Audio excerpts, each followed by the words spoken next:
E Bwana Yesu, nitakutukuza kwa kuwa wewe waandaa meza mbele ya watesi wangu.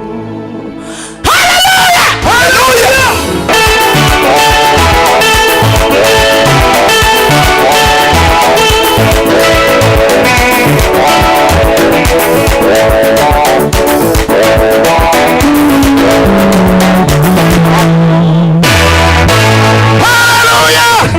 Imana nubwo yabagira amafuti mu buzima busanzwe azaba inshuti y'Imana.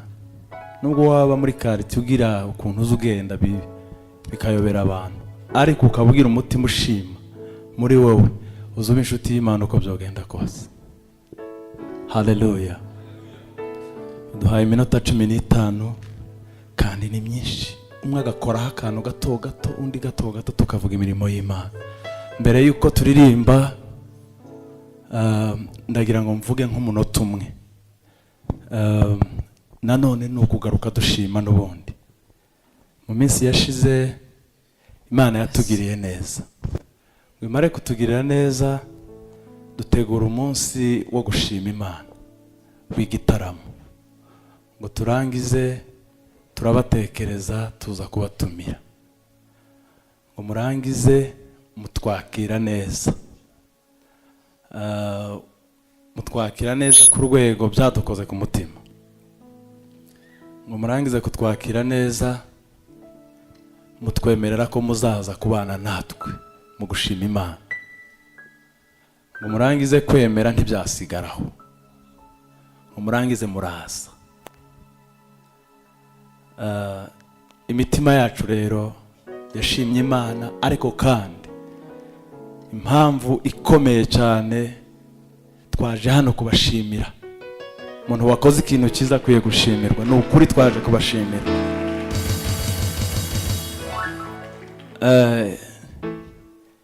Nubwo bishop hari yatubwiye gushima, twarangiza tugaha gusa Imana amashyi.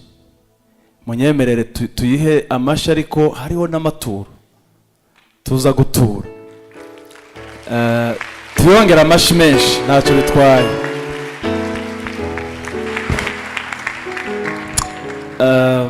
Sinzi ko nabivuga, ndumva nabishoje. Kwari ukubashimira mpereye ku mushumba mukuru. Umunsi wa mbere yatwakiriye, umutima yatweretse, amagambo yatubwiye, yagiye ayakurikira, akubaha ikintu cyose yatubwiye kugeza abikoze neza. N'umunsi nyirizina w'igitaramo araza yaricaye imbere. Namwe mwese n'abandi ndimo ndabareba, hari abenshi mwari murimo. Yego yanyu yabaye yego, ni ukuri Imana ibahera umugisha. Itorero turarishimye kugera no mu baririmbyi. Hari abo ndimo kureba hariya, twari turi kumwe nabo benshi hariya. Sinavuga amazina, ariko itorero muri rusange, mpereye ku mushumba mukuru n'abandi bose abanyetorero, mwumve ko umuryango wacu twabishimiye kandi tubashimira Imana. Ikirenze kuri ibyo, ntimwatwitabye gusa, mwaduhaye n'amafaranga. Simbivuga ngo mwaduhaye ngo n'ubushobozi, ngo mwaduhaye amafaranga. Yemwe mwaduhaye amafaranga, kuko nge ndimo ndayavuga ngahita nyibuka. Mwaduhaye amafaranga kandi menshi yo kudushigikira. Ngo murangize ntimwayohereza gusa, ngo murangize namwe muraza. Ni ukuri Imana yo mu ijuru ibaho umugisha. Ngira ngo nkoresheje nk'iminota 3 wenda niba ntibeshye. Ubwo turaririmba iminota yindi 12. Hallelujah. Ndaririmba kuzuka kwe, impamvu yo kwizera kwanjye. Yesu umucunguzi, ntare ya Yuda, yerekanwa zimana nawe. Ndaririmba kuzuka kwe, impamvu yo kwizera mucunguzi ntare ya Yuda niyerekanwa nzimana nawe. Haleluya, niyerekanwa nzimana nawe, niyerekanwa nzimana Yesu we, niyerekanwa nzimana nawe. Ndaririmba kuzuka kwe nk'impamvu yo kwizera kwanjye Yesu mucunguzi ntare ya Yuda niyerekanwa nzimana nawe. Ariko ngo ndaririmba kuzuka ke nk'impamvu yo kwizera kwanje ngo Yesu umucunguzi umwana w'intama w'Imana ngo niyerekanwa tuzasa nawe. Haleluya, amen. Niyerekanwa nzimana, niyerekanwa, niyerekanwa nzimana, niyerekanwa, niyerekanwa nzimana, niyerekanwa, niyerekanwa nzimana, niyerekanwa, niyerekanwa nzimana, niyerekanwa, niyerekanwa nzimana.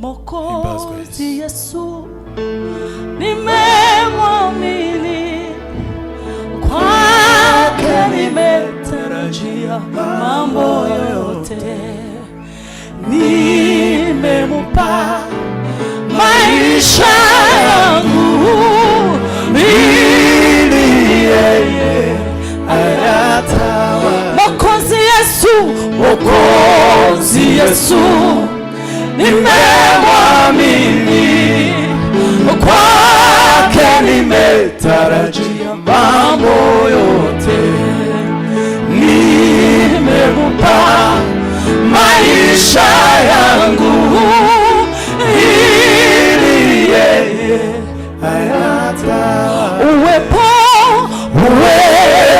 wake maishani mwangu umenifanya mimi mnyenyekevu, na kwake mimi najisikia huru na tena napumzika. Bwana Yesu, Bwana Yesu, nitakutukuza kwa kuwa wewe waandaa meza mbele ya watesi wangu.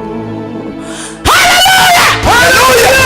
Muzamura amaboko yanyu cyane tumuhe Imana icyubahiro. Wowe nk'abatindaho gatoya kandi uyazamura wabitekerejeho. Uwepo wake maishani mwangu.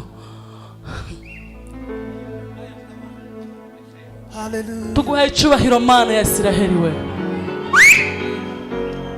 Haleluya. Uhimbazwe Mana, tugarutse gushima imbere yawe. Shimwe mwami w'abami, shimwe mwami w'abami. Oh yeah. Urera Mana we, urera Mana we.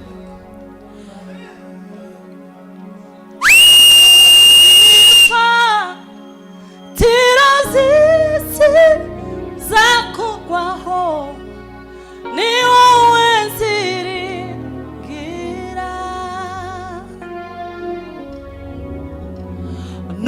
nugipfa tirazisi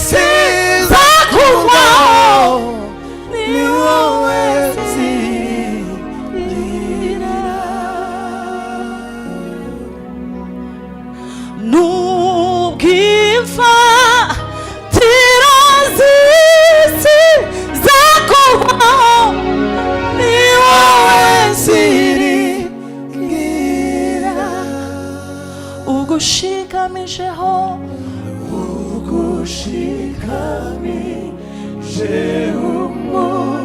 umutima azama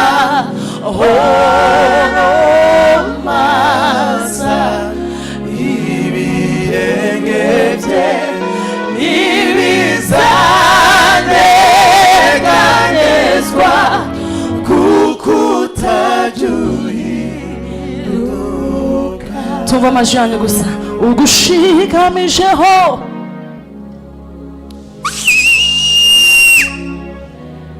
haleluya Yesu. Imana ibahe umugisha ni ukuri.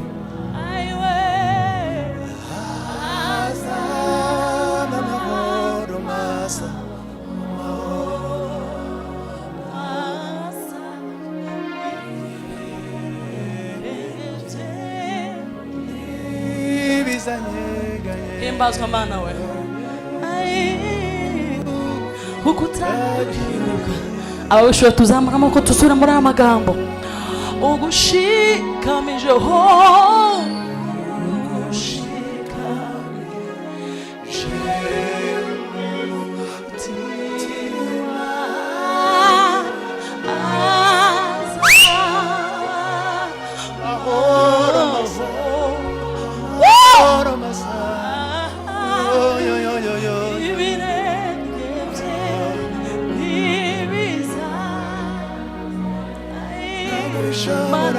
mana we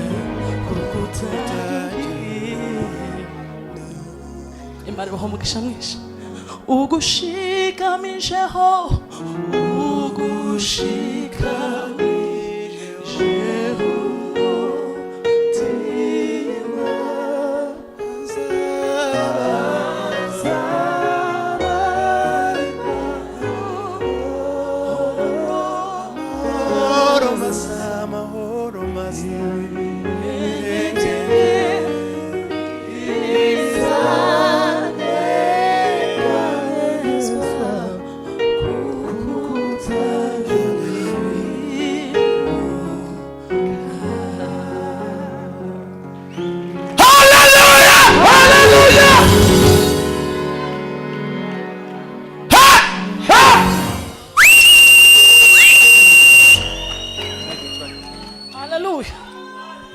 shimwa Yesu. twibutse imirimo y'Imana ni ukuri.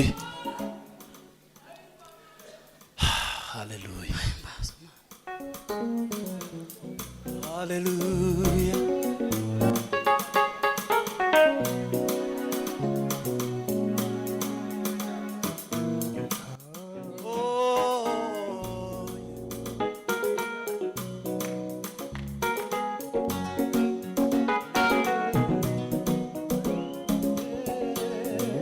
nawe wakomeza ukabara imirimo y'Imana, twese hamwe tubare, hanyuma bidutere gushima mu mitima.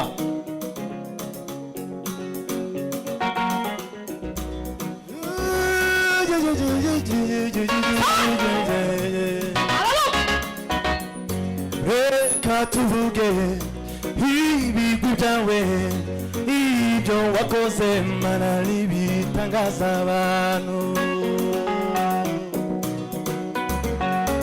reka tuvuge ibigwi byawe, ibyo wakoze Mana n'ibitangaza abantu. reka tuvuge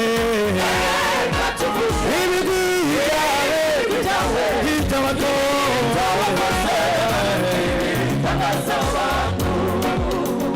reka tuvuge Mana wakoze Mana n'ibitangaza abantu.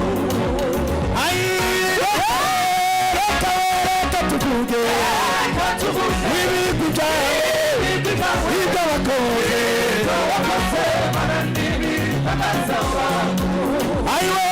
wambukije isi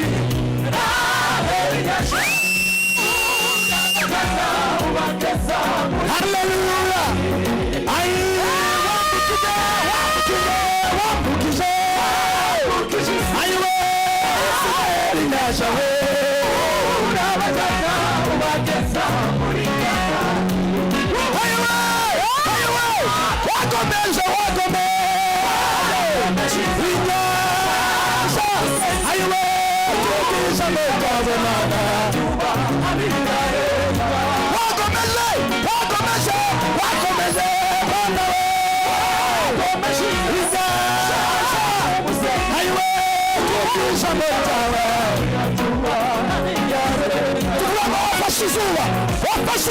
wafashe izuba mwana we uri deneka n'ubusamaze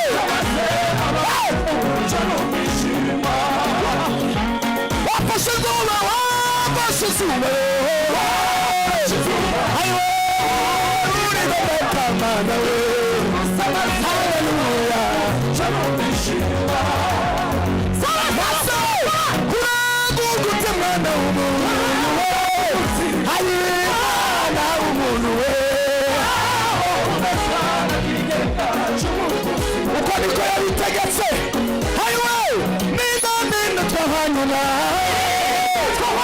nawe murani abisi bose nibapfuka abakurambwe wafashe izuba mwana we wafashe izuba ayiwe kumusamaze ijimba maze we uravuguta umwana w'umuntu